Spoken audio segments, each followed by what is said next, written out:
12 horas mais 34 minutos na Paraíba. Mais uma vez, boa tarde. Estamos no ar com mais uma edição do Campina Grande Notícia pela rádio Campina FM. No dia 22 de setembro, falando assim parece que 22 de setembro, né? Longe. Depois de amanhã vai acontecer o lançamento do livro aqui em Campina Grande. O livro é Casamento em Reforma e o autor vai estar aqui na cidade, é o pastor Saulo Duarte, para fazer o lançamento do livro. E quem está aqui com a gente para conversar sobre o evento e sobre o lançamento desse livro é o pastor Ricardo Guimarães, da Igreja Cidade Viva em Campina Grande. Pastor, boa tarde, bem-vindo aqui à Campina FM, é um prazer recebê-lo. Obrigado, Lenildo, boa tarde a você, a equipe, ao João, a Bruna, ao Gustavo também, aos ouvintes que estão aí acompanhando o programa. Agradecer pelo convite, desde já, agradecer pelo espaço cedido, por essa oportunidade de falarmos desse evento, desse lançamento aqui em Campina Grande. Pastor, vamos começar falando a respeito da igreja inicialmente, Igreja Cidade Viva em Campina Grande.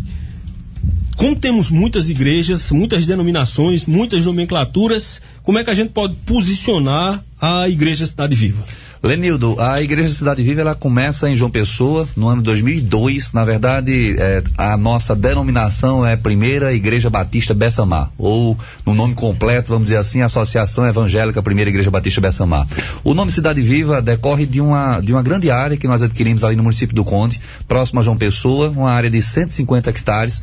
Na época, entendíamos a necessidade de termos um equipamento para cuidar, para tratar de adictos, dependentes químicos. E essa área nos foi presenteada pelo Senhor, né? Nos foi confiada. Naturalmente a comunidade se envolveu, se responsabilizou pela aquisição dessa área, e daí vem o nome Cidade Viva. Imaginamos ali uma área de 150 hectares, um terreno bem grande, uma fazenda, né? Imaginamos uma cidade que pudesse abençoar a comunidade, as pessoas que assim precisassem, não apenas na dependência química, mas também a moradores de rua, a capacitação profissional, uma série de equipamentos que nós apresentamos à comunidade com essa proposta de uma cidade no local que pudesse abençoar pessoas, abençoar jovens, idosos, com vários equipamentos que ali apresentamos e que já estão sendo implementados, já estão em funcionamento, como o centro de reabilitação que vem funcionando desde 2004. E já atendemos ali, já cuidamos de algumas centenas de pessoas que foram resgatadas das drogas, que foram cuidadas e abençoadas por esse projeto. Ô pastor, só para a gente poder deixar bem claro para o entendimento do nosso ouvinte, mas no caso a Igreja Cidade Viva saiu de dentro da Igreja Batista, é uma extensão da igreja, como é que isso funciona? Cidade Viva é o apelido, como a gente chama, né? Continuamos Igreja Batista, participantes da Convenção integrados, né? A Convenção Batista Brasileira, que é a convenção mais antiga dos batistas no Brasil, e continuamos sim sendo batistas, mas conhecidos hoje, até nacionalmente, né, no Brasil, como a Cidade Viva, como a Igreja Cidade Viva, em razão desse projeto. Mas continuamos por confissão, por entendimento doutrinário, ligados, integrados, integrantes, né, da Convenção Batista Brasileira, a Primeira Igreja Batista. Então, se eu for na sua igreja aqui em Campina Grande, a placa que vai estar lá vai ser qual? Cidade Viva. É interessante, Lenildo, porque essa coisa de placas, né, elas são muito polêmicas, né, de denominações, são muito polêmicas. Conquanto sejamos nós batistas, a nossa confissão de fé, a nossa doutrina, os nossos entendimentos, o que nos conduz tem a ver com a histórica Igreja Batista, mas entendemos que a igreja é uma só. O reino de Deus é assim, formado por várias denominações, várias igrejas. Então a placa da igreja, né, como somos conhecidos, é Cidade Viva. Não chamamos inclusive os nossos espaços de igreja. É interessante isso, né? Chamamos de centro de convenções, espaço para reuniões, entendendo que igreja somos nós. Quando lá nos reunimos, quando lá estamos juntos, quando lá estamos em comunhão, somos igreja. Quando saímos dali aos cultos, por exemplo, nos domingos, a igreja estará nas casas, nas ruas, no trabalho, onde quer que seja. Então ali nós temos um prédio que reúne a igreja, mas não é lá a igreja. Vocês são vinculados a qual convenção batista? Convenção nacional, convenção brasileira, qual delas? Convenção Batista Brasileira, que é a mais tradicional, a mais antiga no Brasil, né? A Convenção Batista Nacional, ela vem a partir da Convenção Batista Brasileira, de uma dissidência, né? E nós fazemos parte da Convenção Batista Brasileira. E aqui em Campina Grande, quem quiser visitar a sua igreja, onde ela está localizada? Jardim Paulistano, na rua Claudino Gonçalves, paralela ali a Assis Chateaubriand. Fica próximo ao restaurante do Baixinho. A gente sempre faz a propaganda gratuita do Baixinho, né? Mas é porque é nosso ponto de referência, mas fica ali perto do restaurante do Baixinho, a segunda paralela a Assis Chateaubriand, no bairro Jardim Paulistano. Pastor, só uma curiosidade que surgiu aqui enquanto o senhor explicava essa questão da Igreja Cidade Viva. A Convenção Batista Brasileira não vamos usar no nosso popular, achou ruim não essa questão de vocês usarem uma outra denominação, uma outra nomenclatura, por exemplo, na fachada do prédio? Não, é interessante, Lenildo, porque na Igreja Batista você tem, a partir das igrejas locais, uma certa autonomia, né, de administração, de gestão, até de liturgia de culto. Nós temos uma convergência quanto às confissões de fé, cremos da mesma forma, entendemos princípios que conduzem à igreja, mas quanto à questão administrativa, a questão financeira, a questão litúrgica, de como isso se conduz, um exemplo bem prático, né? Nós não usamos, isso é uma curiosidade, e não somos nem melhores nem piores do que ninguém quanto a isso, mas não usamos paletó e gravata, por exemplo.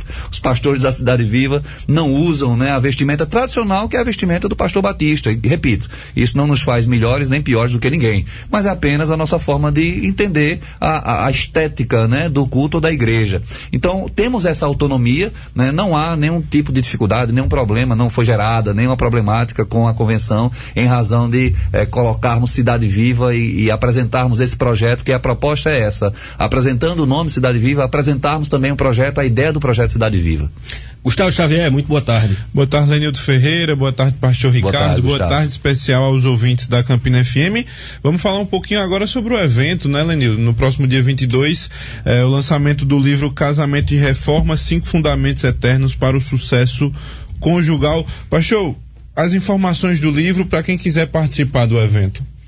Gustavo, o livro está sendo lançado aqui em Campina no próximo dia 22, às 20 horas, lá no nosso espaço no Jardim Paulistano. Foi lançado em João Pessoa no dia 2, de autoria do pastor Saulo que é pastor de jovens casais na nossa comunidade já há alguns anos, e o livro ele vem da experiência do pastor Saulo junto a esses jovens casais, né? Jovens que casam e buscam ali a edificação, buscam instrução, buscam compreender como devem proceder no casamento, e essa experiência do pastor Saulo, escrevendo materiais, orientando esses casais, resultou nessa obra. Ela é fundada, e eu acho que a ideia foi muito, muito feliz, né? Ela é fundada nos princípios da Reforma Protestante do século XVI, 1517, quando Lutero, assim, entendendo a igreja predominante em declínio, ele busca resgatar valores essenciais para o cristianismo, como a fé, a graça, a Bíblia, a Cristo como sendo o Senhor da igreja e a glória de Deus que deve ser manifesta a partir da própria igreja. Então, nós entendemos que assim como Deus institui a igreja, ele institui também a família, ele institui o casamento. Partindo do pressuposto que o casamento é uma instituição criada pelo Senhor, esses princípios, eles também são aplicáveis ao casamento, né? Então, entendendo o casamento, inclusive, como uma obra, né? Como uma grande obra construída, assim, pelo casal e pelo Senhor, diz o Salmo 127, se não for o Senhor o construtor, o arquiteto da casa, em vão trabalham os que a edificam. Então, entendendo o casamento, a família como sendo essa edificação, podemos sim aplicar esses princípios na reforma, na manutenção, na restauração de um casamento. Na sua visão, pastor, qual a maior dificuldade de um casal jovem atualmente? Porque para se fazer um livro, para se dar dicas, o pessoal tem que ter alguma dificuldade. O que é que vocês percebem nesses casais? E Gustavo, que em breve vai estar se casando, viu, pastor? Olha aí, tá vendo? Já aproveita a dica, né? Gustavo, eu penso que um dos problemas mais sensíveis hoje nos casamentos, tanto os jovens casais como também os casais mais maduros, diz respeito à comunicação. A comunicação é essencial.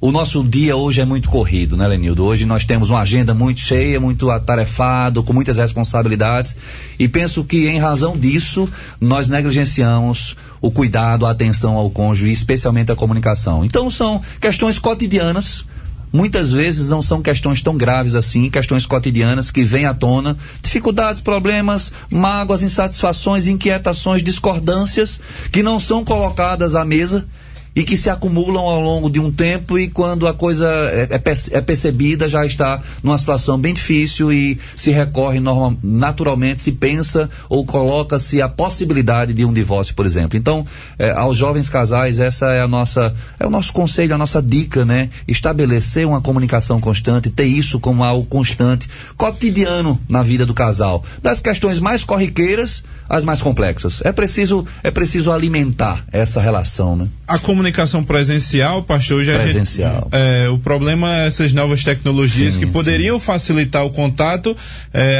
O senhor acredita que podem estar afastando os casais? Certamente, Gustavo. Hoje não só os casais, mas as famílias têm sido afetadas pela tecnologia, pelas redes sociais, né? Aquilo que poderia ser e deveria ser uma ferramenta maravilhosa para nós, uma ferramenta de aproximação, especialmente com aqueles que estão mais longe, né? Mas nos distanciamos dos que estão dentro da nossa própria casa, em razão de uma ferramenta do uso do atalho ali, né, da comodidade da rede social, e cada vez mais o mundo tem buscado ou tem se isolado, né? Hoje a coisa do abraço, do olho no olho, da visita, né, tem sido cada vez menos frequente.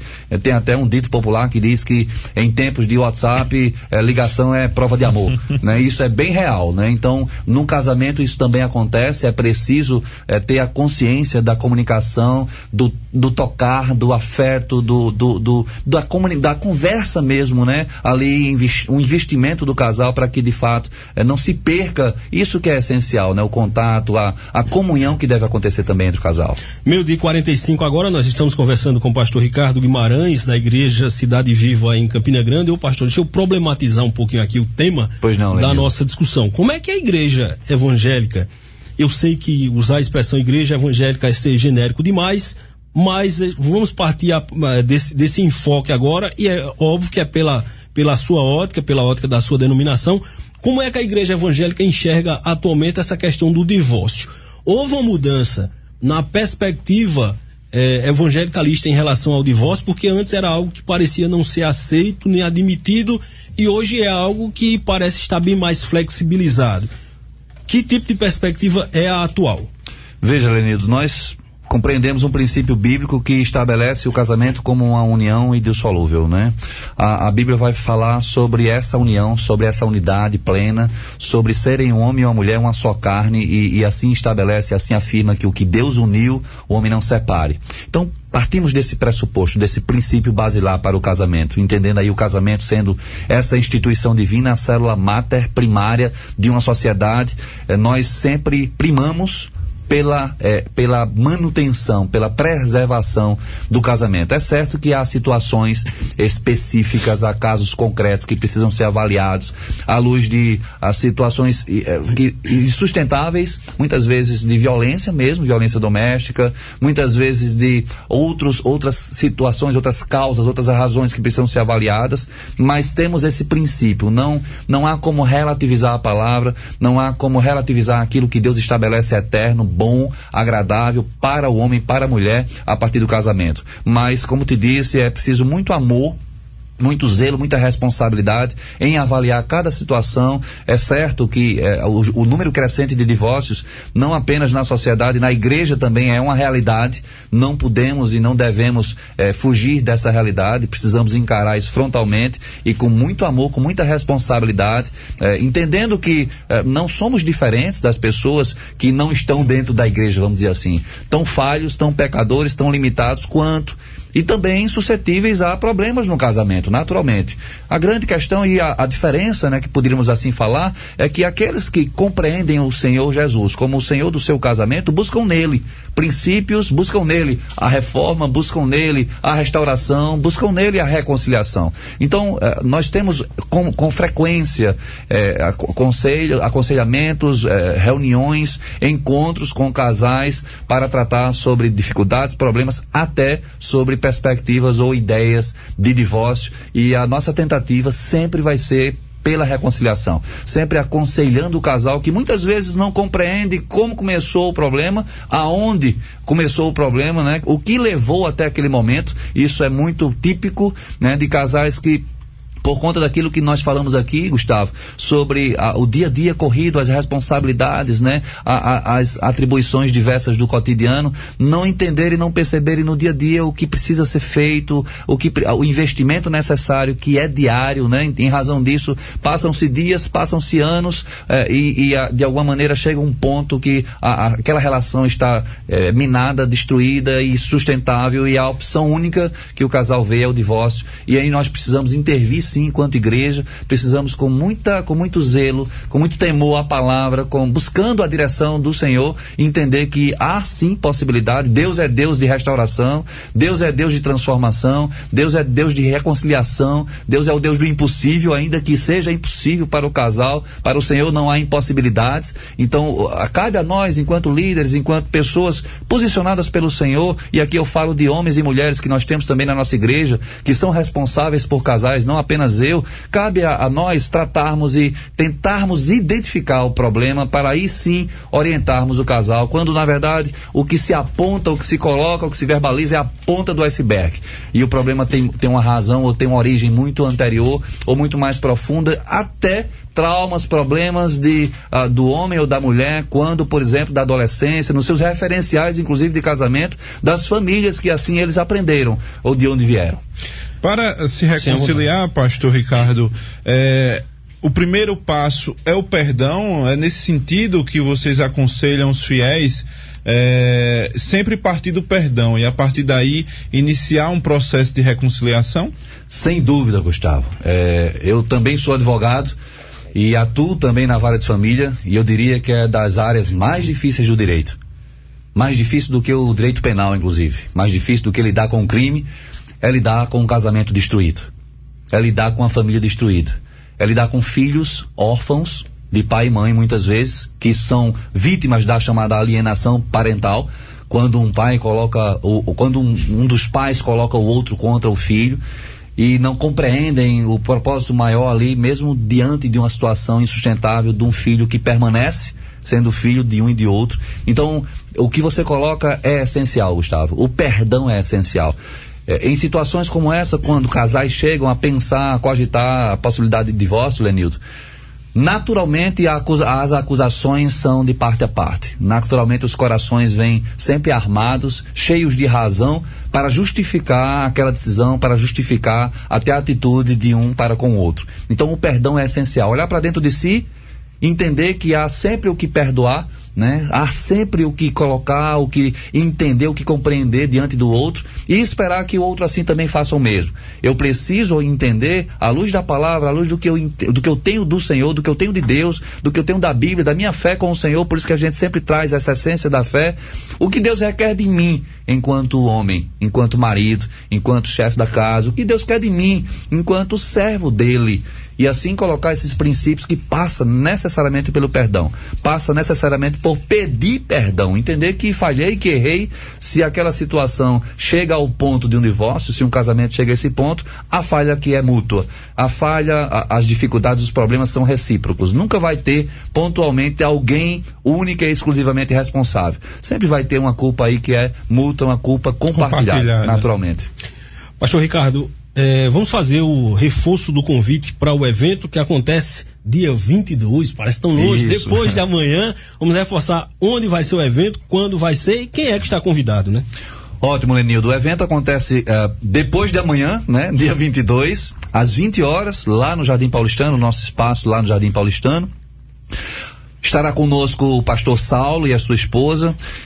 Pastor Saulo vai dar uma breve palestra sobre o livro, princípios do livro. Isso certamente será um momento abençoador para os casais. Todos estão convidados, o evento é gratuito, é aberto a todos, né? Queremos receber a comunidade, a sociedade de Campina Grande.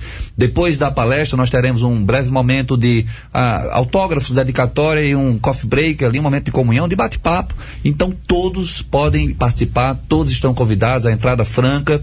É interessante, Lenildo, porque Toda a renda do livro é revertida, Gustavo, para os nossos projetos na África. Nós começamos um projeto na República de Guiné-Bissau, um dos países mais pobres do continente africano, e toda a renda da Livraria Sementes, da qual faz parte esse livro, essa obra do pastor Saulo, está sendo revertida para esse projeto, para um projeto social. Portanto, há também dentro da concepção desse livro um projeto social destinado àqueles que estão lá precisando e necessitando, e do projeto que já vem sendo desenvolvido. Então, R$20 o livro. A partir do sábado nós teremos o livro disponível para todos que queiram adquirir lá, também na igreja, mas convidar mais uma vez, reforçar para o dia 22 às 20 horas estarem presentes conosco, casais, namorados que estejam aí à vista do casamento, né, pretendendo, viu, Gustavo? Você é convidado também. Noivos. Lenildo tá muito apressado para que eu case, pastor. Mas é bem-vindo, você pode ir lá com sua noiva. Já é noivo? Não, ainda namora. Mas namorados também são bem-vindos. Muito bem, pastor, obrigado pela sua participação. A gente conversou, portanto, com o pastor Ricardo Guimarães, da Igreja Cidade Viva, em Campina Grande. Aproveitar e mandar um abraço para o nosso amigo em comum, o professor Gilbervan Caldas. Agora, 12:54. Campina, grande notícia, a serviço da comunidade.